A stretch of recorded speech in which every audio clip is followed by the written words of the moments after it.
Assalamualaikum warahmatullahi wabarakatuh. Halo teman-teman semuanya, perkenalkan nama saya Suci Alifa Ramadhani dengan NIM 21053187.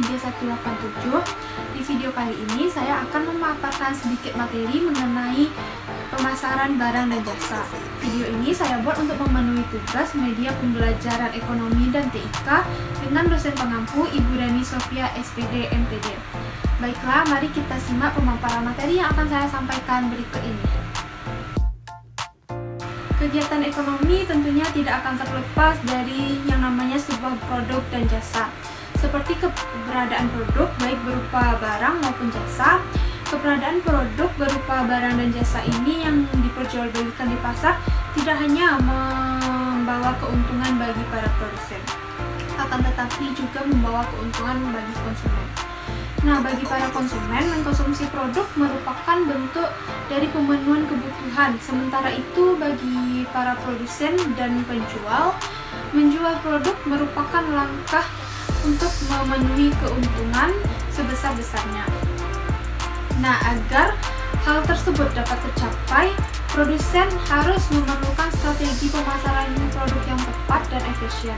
Lantas, apakah yang menjadi pengertian dari pemasaran barang dan jasa ini, dan bagaimana cara memilih strategi yang tepat bagi produsen barang dan jasa yang tepat agar pemasarannya dapat berjalan dengan efektif dan efisien?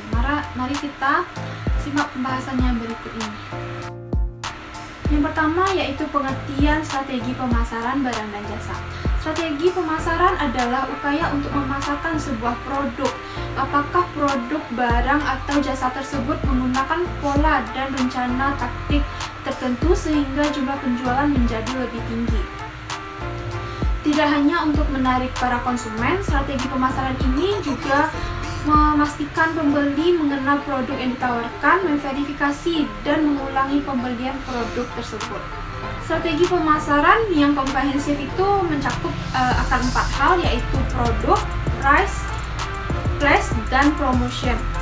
Dari sini dapat kita ketahui bahwa ruang lingkup strategi pemasaran mulai dari proses pembentukan produk sampai ke pasar pemasarannya yang juga mempengaruhi harga produk tersebut, serta produk yang akan dipasarkan di mana dan dari media apa konsumen mengenali produk tersebut. Selanjutnya yaitu pembahasan tentang definisi strategi pemasaran menurut para ahli. Yang pertama yaitu menurut Ciptono.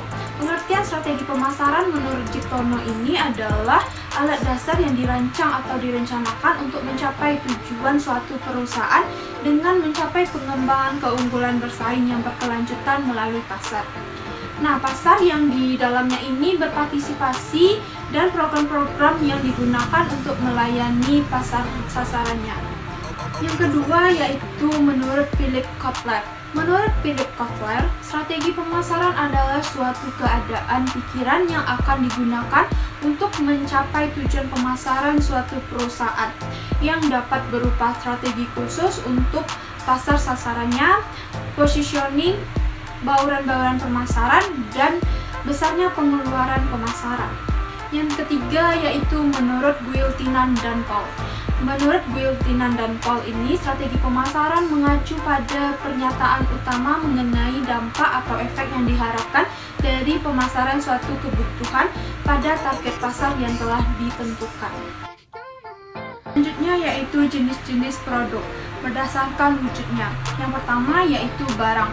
Barang merupakan produk berwujud sehingga bisa dilihat, diraba, atau disentuh, dipegang, disimpan, dipindahkan, serta perlakuan fisik lainnya.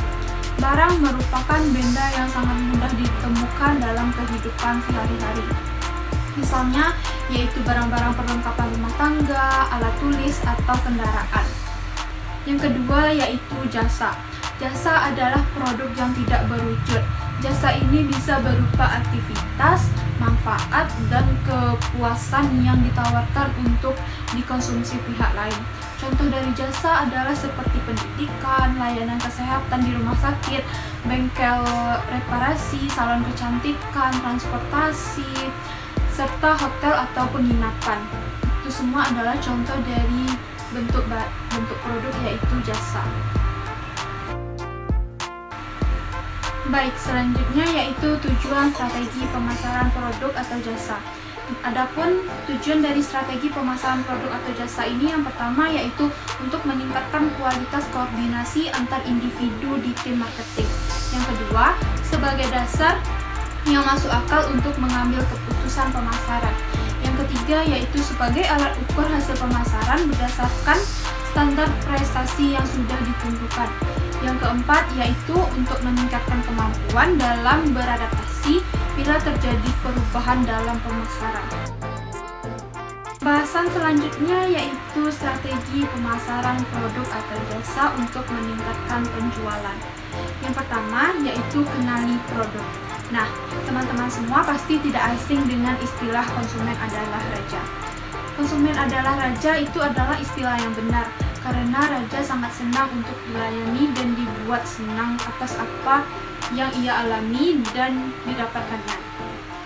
Maka, sebaiknya kenalilah target agar dapat mengetahui apa yang menjadi keinginan seorang konsumen. Sebagai pelaku bisnis, harus bisa membaca profil konsumen dengan tepat. Maka, memungkinkan konsumen akan loyal terhadap produk atau jasa yang ditawarkan. Yang kedua yaitu bisa memilih dengan lokasi yang strategis dan tepat. Nah, pemilihan lokasi yang strategis ini juga penting dalam strategi pemasaran produk atau jasa. Misalnya nih, seperti roti yang memilih berjualan di pinggir jalan keramaian dibandingkan di dalam mall. Hal ini adalah strategi marketing dalam membidik pelanggan potensialnya. Mempertimbangkan lokasi yang tepat untuk mendapatkan konsumen atau pelanggan ini penting agar pelanggan mengetahui produk atau jasa seperti apa yang mereka inginkan. Yang ketiga yaitu menggunakan internet marketing. Nah, internet marketing adalah fasilitas terbaik masa kini yang ingin mengembangkan strategi pemasarannya bisa menggunakan strategi ini. Tak hanya jejaring sosial, dengan internet juga bisa memanfaatkan website, blog, atau yang lainnya dengan memasang foto-foto atau produk bisnis yang menyajikan agar dapat menarik para konsumen. Dengan internet marketing juga bisa berinteraksi langsung dengan konsumen secara langsung tanpa adanya batasan ruang dan waktu dengan rasa yang nyaman.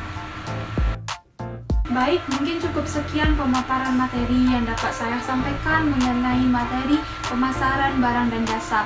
Jika ada salah dan kurang, saya mohon maaf. Saya tutup dengan wabillahi taufiq wal hidayah. Wassalamualaikum warahmatullahi wabarakatuh.